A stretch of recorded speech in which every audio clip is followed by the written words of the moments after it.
Hey, look, they're using it. They're using that side river. Oh, I'm so happy. Welcome to Antara episode 2. Today we're going to look at getting the Wisent and the Wild Boar into our country wildlife park. But before all of that, if you think that the Wisent is better than the bison, smash the like button. If you disagree and think they're just a dirty imposter, smash the like button. And if you don't really care, hit the like button anyway for the sake of engagement. Now we have a lot to get through today, so let's dive on in and make a start. Now to start, in the background last episode we were building this pond. I thought I'd give you a quick look before jumping on over to the start of today's build, which is, to begin with, a bridge going across these two parts here. And what we're actually going to make is a little woodland hideaway for our boars and deers and basically anything that's smaller than Wisent so they can get away from them. Now starting off, we're going to make ourselves a wooden bridge. We're going to be using some of these logs just to make a framework. I have cut quite a bit of this apart, but I thought I'd leave the technical parts in just so you could sort of see how the frame is made. So it's basically a couple of logs strapped together, and then we're going to bridge them with some smaller log. And I'm really a big fan of these. They're just titled log in the construction tab, but they have this green moss texture to them, which gives them a little bit of character and makes them fit into the scenery a little bit more. As you'll see in just a short moment, the top surface that we use to make the slats of the bridge uses the East Asian planks, which have a very similar texture to them. Now the idea of this area that we're creating is sort of off those beaten path type areas where visitors can have a wander up, and if there is some animals up there, then brilliant, they can see them, but it is not always going to be inhabited. What we are going to build in there, however, is a shelter for the wild boar, and this is based on a shelter that I saw in a nearby country park to where I live. Essentially what they've done is just brought up a transport trailer, taken the wheels off and made it into a little house, and I thought it'd be a nice cheap shelter that we could put in there that would look somewhat realistic. Now just to finish the bridge top off here, we're just going to nail them down with the hinges. You saw me do this last episode as well with some of the fences. Really happy with how these are turning out, and then we're just going to knock together a little quick fence just so that the animals don't fall off. Now there is consideration in this, in that we really want it to be the right sort of width to allow most of our animals to get across. A little bit of trial and error, and it was by pure fluke that the Wisent can't cross it, and I don't actually know why, because it is actually pretty big in comparison to the Wisent, but for some reason they just don't like heights. Moving on then to the trailer, we're going to start off with some metal sides, and again this is a fairly common, I'd say certainly an English style animal transport trailer. I don't know if it's really the same around the world. And I started off using these little metal ribs to create a bit of texture detail. We will swap these out later on, so keep your eyes peeled for that. Then we're going to come in with the hinges again, and I think these are probably going to be the most used piece in this entire park. But these are great for making rivets, so that's what we're going to do. We're just going to submerge them into the metal, give them a little wooden back, and that should, once we get it in the right place, make it look like you've got it riveted from both sides and that these slats of wood are what holding the metal together. And then we're just going to knock that over to a nice dark brown, duplicate it, move it up, and then we've got two. And then just move them up so they all line up. Now to make the roof, I wanted it to have a curve along the side. However, I didn't want a domed roof. I did actually try that out off camera, but it didn't look right. So I sort of came back to this idea where we're going to use these curved pipes just to make the edge. They're going to be in sort of a beigey, worn material as though it's quite old. And we're going to run them all the way down the side of the trailer.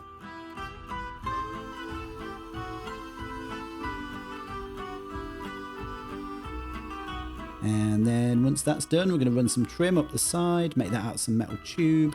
Again, a lot of this does get replaced when I get halfway through and realise that the metal tubing looks better than the stainless steel one. In fact, there we go there. Just going through and replacing as much as we can so that it keeps that sort of white steel look all the way along. And now we're just going to build a roof, duplicate that one side, and then we've got two sides. I am actually really happy with how this turned out, and if you do want a copy of this, more than happy to throw it up on the workshop. Pop a comment down below, let me know, and I'll pop it together and get it on the workshop for you guys. They are just popping a corrugated roof on now, just so it, again, didn't want to go too full. I could have basically ran those pipes all the way down, but I think it would have looked too ribbed. So instead the corrugated metal comes out and just adds a little bit more texture to it.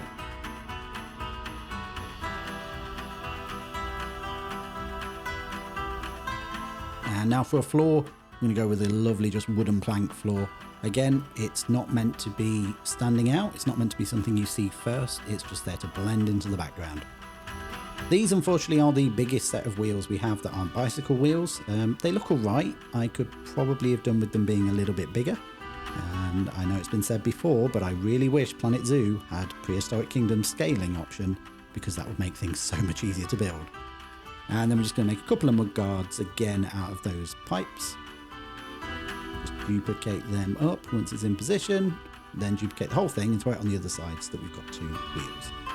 Finally, to finish off this cart, we're going to put together a ramp that's made with the same metal that we use for the sides, and then we're going to bring this grill in just to give it a bit more detailing. Then with that in position, we're just going to extend it out to the side of the trailer, drop those grids back down, and then just run some metal around the sides just to give it a bit of a frame. Again, very simple, very nondescript. We don't want to be dragging people's eye across. It's just there to form as a shelter and blend into the background.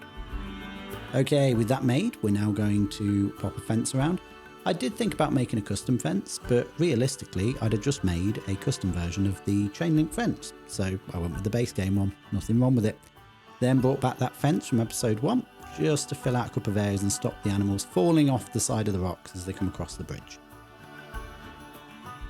Now I know I'm moving quite quickly through this, and I do apologise if there are bits that you guys are missing out on. Do let me know if you'd like a bit of a longer explanation on any of the bits. Mainly just keeping that speed going because I am conscious I don't want to give you an hour-long video of me planting again. Speaking of planting, let's do some gardening now. So we're going to start building up these rocky areas. This part of the woodland is meant to be quite dense. There's going to be a lot of plants, but also because of the way the boars would generally treat the area, we've got to keep most of it in mud. There wouldn't be that many sort of low-level bushes, apart from things that they don't generally rustle through and dig up. So we're going to put some old branches, some old trees, nothing with a lot of foliage on the lower levels, so a lot of bare trunks because they will sort of scratch up against there. So we've got a couple of debris knocked around, and then I'm just going to fill the floor with some leftover leaves. What we will do very shortly is bring a wallow pool into this as well, and that will take up a lot of that space and add a good mud effect to everything. Finally, just for a little pop of colour, we're bringing back the foxgloves. Now, you won't have seen me build this path, but this is essentially the path that leads up to the area we've just built, and we're just going to surround it with a lot of foliage, a lot of dense foliage. It's partly to cover up the gaps under the path, but also because we want it to blend in with the landscape a little bit more and not look like it's just been popped in the middle of nowhere. And finally, the staple of every country park, the nettle. We're going to use these everywhere, and they're actually very quickly in this park becoming one of my favourite plants. That and brambles, but the nettles just add a lot of texture. There's a little bit colour to them, there's a little bit of shape, and you can stack them really well to get different heights. I really, really like them. Okay, just to finish off this area then, we're going to pop down some decals. So I'm going to build up some mud. Did that just using the moss decals in various different brown shades and then just building them on top of each other. It looks a little bit scattered here, but in the final cinematics you'll see they blend in really well with the enrichment items that we then put down.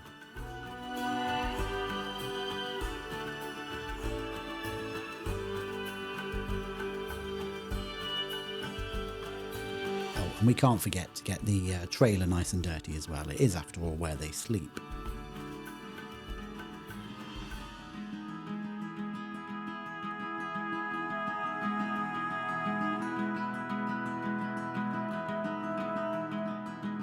Okay, so to just finish this upper area up, we're just going to pop a couple of enrichment items down. The idea being, if there's a lot of enrichment up here, the boars are likely to spend more time up here as opposed to in the big habitat further down. It did work out like that to some degree. I actually found the deer preferred it up here, which was interesting. And then just for a little add of realism, we've obviously just made that mud bath. So we're just going to put a tap accessible within the habitat and run that using the same method I did actually in my very first video of making a hose pipe out of the African rope. So we're going to run that down this post to the back of the tap and then along into one of the hose pipes from the conservation pack.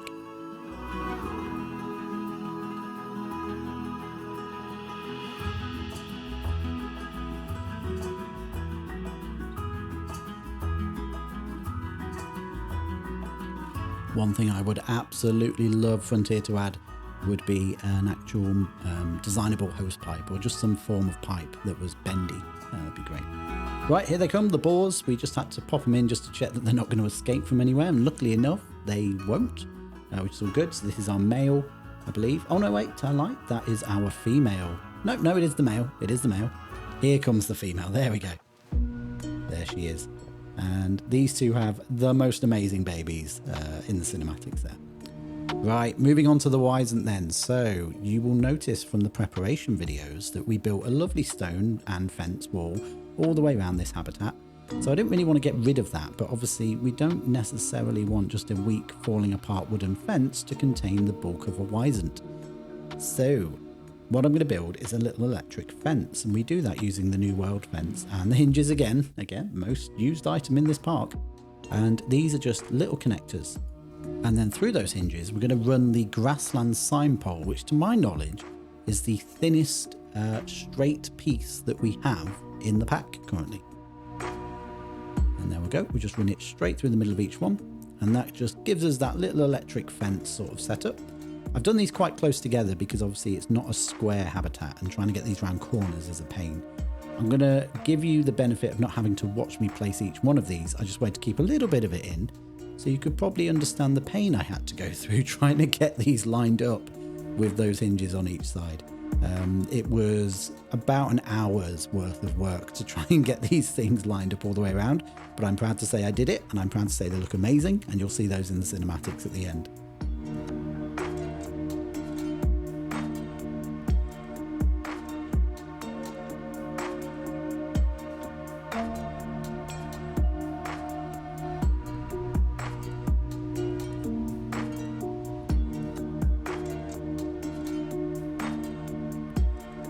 Now, before we bring the Wisent into the habitat, I thought it's probably time to do a good bit more planting.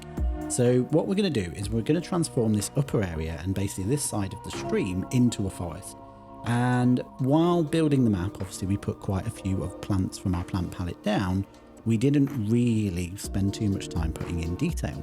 So I've gone over everything, put down a load more brambles, a load more grass, a lot more trees, just to try and bring out a bit more of a forested area. It doesn't quite go completely full, and I think the main reason for that is I was running out of patience planting plants, but also this area is quite a bit bigger than I probably intended it to be at the start. However, I think certainly there isn't a place where you could look where there's nothing, and there's quite a few nice forest scenes set within there. But I would just probably go back and add maybe twice the amount of plants if I was doing this on a smaller scale for just the Wisent on their own. A little bit of detailing here on the river just to finish us off, and then on to our shelter. So I kind of knew at the start that whatever shelter I built was probably going to get invaded by the deer and more likely the boars. So we basically had to make something that was big enough for everybody. And we're going to go off of a fairly I guess common setup that you'll find in zoos and in country parks, where the idea would be that this isn't meant to be pretty, it's just meant to be functional.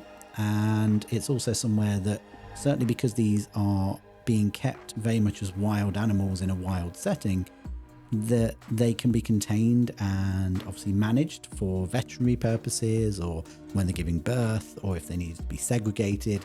So we're going to build ourselves a simple timber frame metal hut or shelter, and then we're going to have our security metal fences around that can allow segregation of the animals. So we're starting off there using these giant logs, and we're just going to, not logs, timber beams, and we're going to just make a very basic frame all the way around. We're then going to build up some simple walls with some corrugated metal, and you'll see that in just a sec. There we go. And I started off with this green colour. I was feeling it at the time, sort of like an olivey green, but as you'll see in a short while, I kind of get a bit annoyed with it. It doesn't quite work with the colour scheme I wanted, so I do go back and change that across. In fact, there we go there. Going for more of a worn, lighter pale teal, and I think that worked really well for the metal bar fences, which is what we're building now. Now, these metal bar fences are inspired from quite a few zoo inspiration pictures, where they essentially just have these giant thick metal bars. You'll have seen them in a lot of animal habitat. And I thought, well, I'll make one, and then we'll just turn it into many different things. So I've made this one fence, we're going to run it around, and then we'll also then take it into the middle to make stalls, as well as a couple of gates. Now what did end up working really well was the metal pulleys for the hinges on these gates, as you can see there. They're nice and chunky and a lot bigger than pretty much any of the hinges we have so far. And then finally what I wanted to add in on top of these stalls was just a couple of feeders, and we've done that by just building out from the metal frame using the same metal tubing and then filling it ironically with buffalo grass. I know there's quite a few different options out there for plants that look like dry straw. I found the buffalo grass worked really well. Let me know what you think in the comments if there is a better option. But no, I'm really happy with it.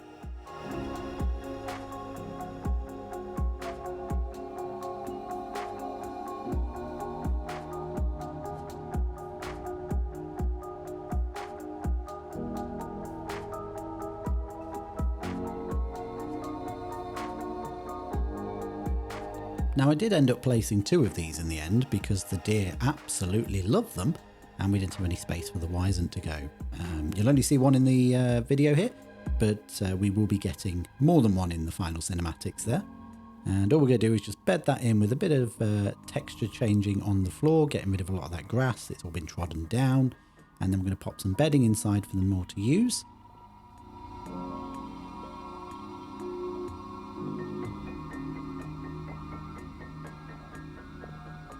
And then finally, we're just going to make them a little sand bath area. We're going to do that by building a little pit, painting it in some sand, and then submerging a wallow pit into there for them to use. Now, as we round up with that, keep an eye out as our Wisent enter the enclosure of their backwards Spider-Man wall walk. They all do this, by the way. I have no idea why. But yes, so just to round off before we go into the cinematics, I just wanted to take a moment to thank absolutely all of you for watching the videos, subscribing, liking, leaving comments. It's been an absolute amazing past few months. I'm so happy that you are enjoying all of the content. We've got so much coming in the new year. I am so excited for it. Brand new zoo coming. We're going to finish off Antara. It's going to be amazing. For now though, guys, I'm going to say goodbye. Leave you with the cinematics. Have a great Christmas and a happy new year. And I will see you in 2024.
This one is